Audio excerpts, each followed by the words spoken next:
లో మనకు ఒక డిమాట్ అకౌంట్ ఓపెన్ చేసుకుంటే చాలండి. ఇప్పుడు ప్రతి బ్యాంక్ వాళ్ళు కూడా మీకు ఒక బ్యాంక్ అకౌంట్, సేవింగ్స్ అకౌంట్ తో పాటు డిమాట్ అకౌంట్ ఇస్తున్నారు. అది అవును. ఐసిఐసిఐ గాని, అవును.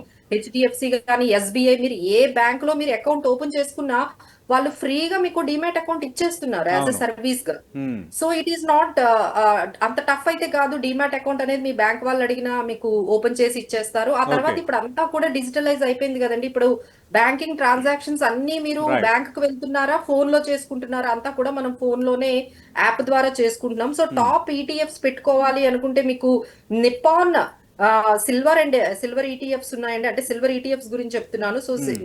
నిపాన్ సిల్వర్ ఈటీఎఫ్స్ ఉన్నాయి, నిపాన్ గోల్డ్ ఈటీఎఫ్స్ కూడా ఉన్నాయి. అలానే మనకి ఎస్బీఐ గోల్డ్ ఈటీఎఫ్స్ కూడా బానే ఉంది. అలానే కొటెక్ గోల్డ్ ఈటీఎఫ్ కూడా బానే ఉంది. సో ఎవరైనా పెట్టుకోవాలి అనుకుంటే ఇలా నిపాన్ కానీ, లేకపోతే కొటెక్ కానీ, ఎస్బీఐ కానీ ఇలాంటి గోల్డ్ ఈటీఎఫ్స్ లో పెట్టుకోవచ్చండి. అలానే సిల్వర్ ఈటీఎఫ్స్ లో పెట్టుకోవాలి అంటే అగైన్ హెచ్డిఎఫ్సి సిల్వర్ ఈటీఎఫ్ కానీ, ఐసిఐసిఐ ప్రొడెన్షియల్ సిల్వర్ ఈటీఎఫ్ కానీ, హ్మ్. కొటెక్ హ్మ్. సిల్వర్ ఈటీఎఫ్ కానీ, ఎస్బీఐ సిల్వర్ ఈటీఎఫ్స్ లో కానీ ఈజీగా ఓకే. పెట్టుకోవచ్చండి. ఇందులో పెద్ద మీకు వేరియేషన్స్ అనేవి అంత ఎక్కువగా ఏమీ కనిపించవు. రైట్. ఆల్మోస్ట్ ఇది మార్కెట్ రేట్ ప్రకారమే మనకి ట్రేడ్ అవుతాయి. కానీ చాలా తక్కువ ఎక్స్పెన్సెస్ తో, అంటే మీరు డైరెక్ట్ గా ఫిజికల్ గోల్డ్ కొనుక్కోవాలంటే హ్మ్. మీకు దాదాపుగా 10 to 20% పోతుంది. ఓకే.